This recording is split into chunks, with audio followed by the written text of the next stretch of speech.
And the role of the astrologer, this was covered in the book The Art and Science of Vedic Astrology in Chapter 1. And the role of the astrologer is to serve three purposes. Number one, to be an objective witness to a person's karma, to analyze that karma, to acknowledge that karma. And the reason it's helpful to be an objective witness is because when we're so caught up in our lives, we can't always see either the good things or the bad things, or how to address them clearly. So as an astrologer, we need to be able to see the positive and the negative strengths within a person's chart, speak to that, and try to find a way to communicate so that the client or the person understands. The second role of the astrologer are to bring the hidden aspects, the unconscious aspects of a person's life to light, so that they can see that they might be doing certain things that contribute to negative situations. Or if they're doing good things, to help give them validation to see that by continuing these good things, they'll continue to be successful. And the third role is to show a way, if possible, of success towards a goal that will help fulfill their path in life based on astrological influences. This isn't always possible because people are people, and as a friend of mine once said, most people are just a collection of cravings and desires, fears and phobias. And when you are dealing with someone who is a collection of cravings, desires, fears and phobias, you can't get through to them very well usually. But you try. You maintain a clear presence, a clear awareness. You share the knowledge based on what you have in regards to their chart. And you try to be as objective and authentic as possible, saying that here is the karma that I see. This is how much work it's probably going to take to change that karma, whether it's negative. Here is the good that I see within your chart. Here's how much work it's going to take to make that even better. But overall, the goal is to give a objective, honest assessment of the weight of their karma.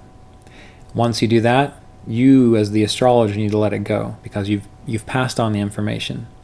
Now it's up to them to decide, here's what I know, here's how I can move forward.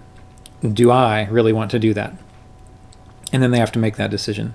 Your role is to share the information, to let it go, and let it be what it is. Now, there are 4 areas of life that we can assess. We can help someone see their proper livelihood, those things that they can do which will help them maintain their resources, maintain their responsibilities, and live a responsible life. Again, this is different for everybody. Not everyone's meant to be great. Not everyone's meant to be wealthy. Everyone wants that, again, because they're trying to live up to some ideal that society has placed upon them. But we can't all achieve those things. We can't all be exactly the same. We can show a client or whoever's coming to us for an astrology session what their place in life is, what their station in life is. And again, that's not to pigeonhole someone, but it's just to be honest in regards to what their capacities, what their capabilities are. Sure, they can work hard to achieve certain things, but maybe it's better if they just relax a little bit, make peace with the fact that it's okay to be an accountant. Maybe they're frustrated because they want to be a famous author. But make peace with the fact with what they are, because there is nothing more important than anything else. All the roles that we play, they're all roles of the divine, they're all roles of Vishnu, all roles of consciousness, so it's all equal. It's just when we have this false sense of self, that we start to think that one thing is better than another. And that happens a lot within astrology sessions. People will come and they'll have a fine life. They'll be doing what they're doing, normal jobs. They'll have finances to take care of their needs. They'll have their children, their hobbies, but they just feel this inner lack. And that inner lack isn't coming because they're doing something wrong, because they're probably fulfilling their chart anyway. That inner lack comes from other areas. So as I mentioned in a previous talk, success in the world and happiness don't necessarily go together. You can have plenty of successful people who are miserable inside, just like you can have plenty of people who never achieve anything, yet feel their life is worthwhile and has great purpose. So that doesn't have to come together. That it's good when it does, but those are other areas of the chart. And that might be something that you address, the psychological aspect of things, and how they can work with making peace with themselves psychologically. As we know, Pisces is considered the sign of liberation, when we're finally free of this karma, this cycle of birth and death. And Aquarius is said to be that sign where we come to terms with all of our psychological problems. And that's essentially what spirituality is about, getting beyond our psychological hang-ups so that we can let this infinite consciousness flow through us, and then it just happens naturally. So all spiritual practice is about making peace inside so that the rest can happen naturally.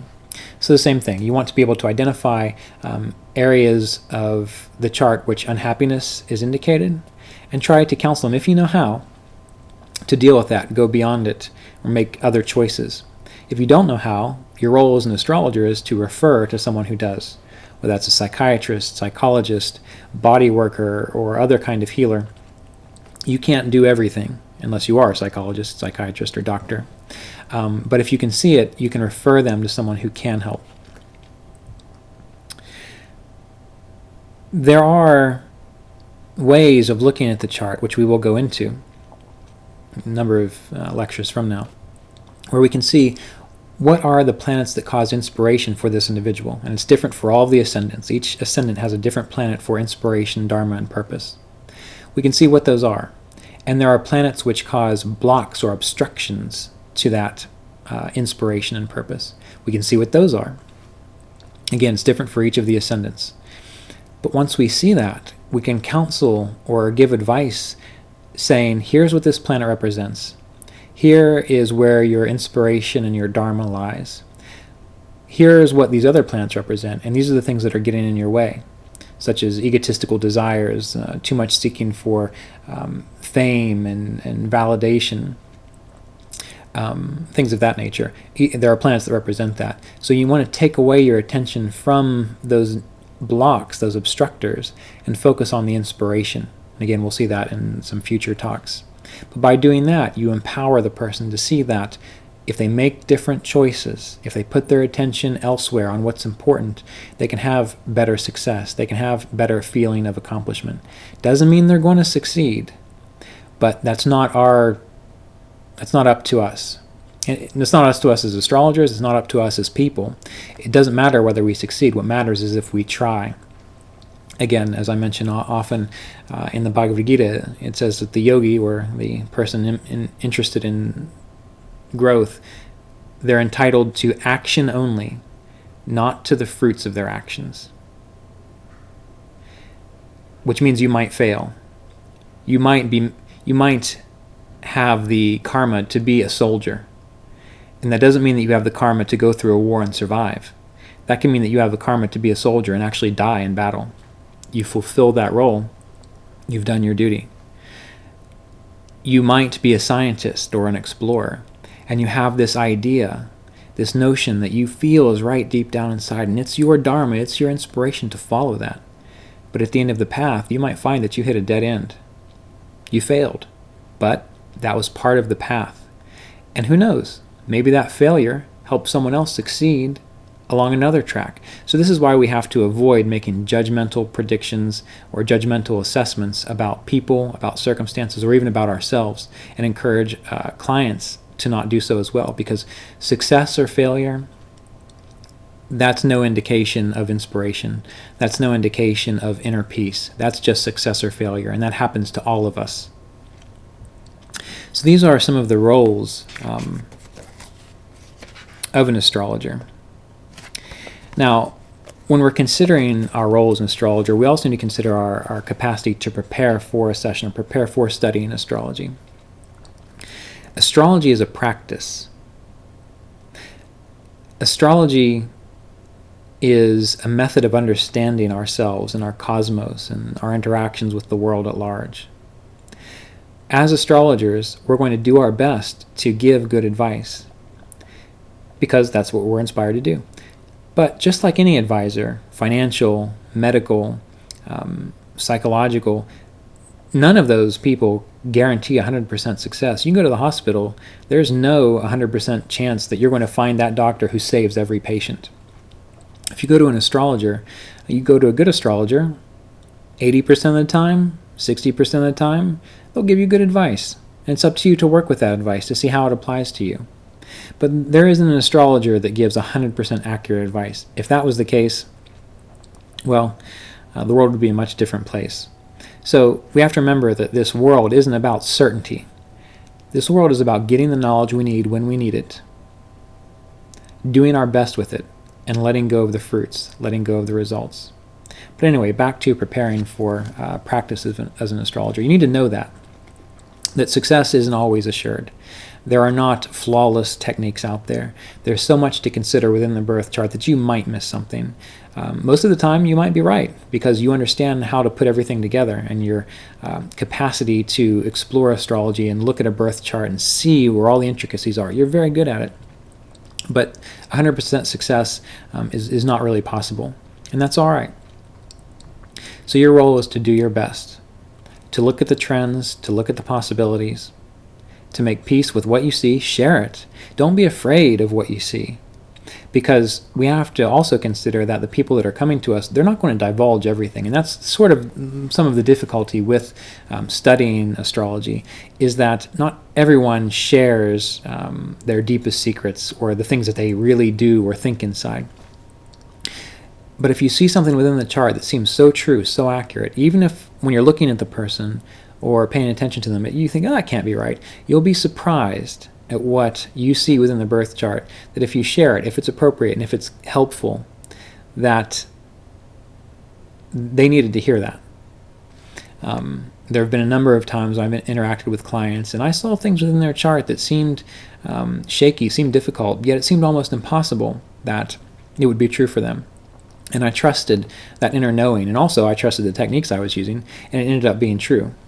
And it was something that they needed to hear so that they could either make peace with something, or move forward, or make a different change, or prepare for the future. So you need to trust yourself, but don't try to be a know-it-all. Don't imagine that you know everything. Just know that you are sharing what is important for the moment. Do your best to understand the planetary energies, the house energies, the sign energies.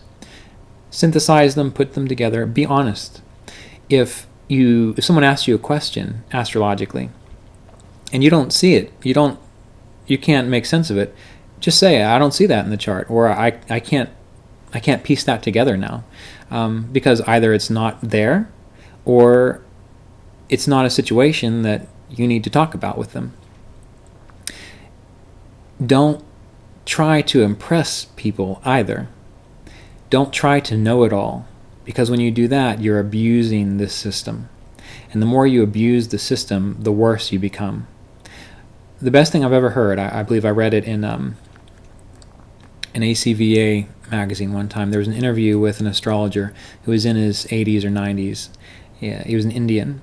And they asked him what was the essential thing that it is best for an astrologer to do to be a good astrologer.